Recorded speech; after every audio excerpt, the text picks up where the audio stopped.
Aduh, aduh, aduh.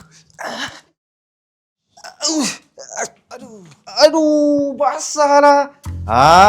Abang Sorrento tahu, korang mesti selalu pernah kena macam ni kan? Kejap leaking lah, pipe hose pecah lah, lantai basah memanjang lah. Korang tahu tak kenapa? Bidet luar ni dalam dia plastik je. Memanglah tak tahan.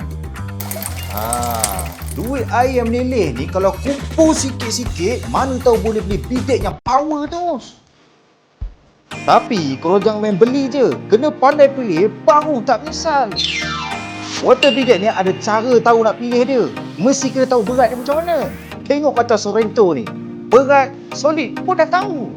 Sebab apa? Sorrento body dia stainless steel, brass atau high quality ABS. Bukan plastik atau besi biasa. So, dia tahan karat dan tak mudah retak.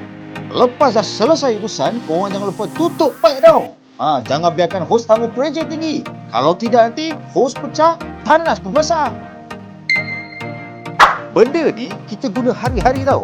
Alang-alang guna baik tukar yang berkualiti terus. Jadi, invest pada yang kualiti. Bil lain tak melampau, stoking tak basah, rasa pun puas hati.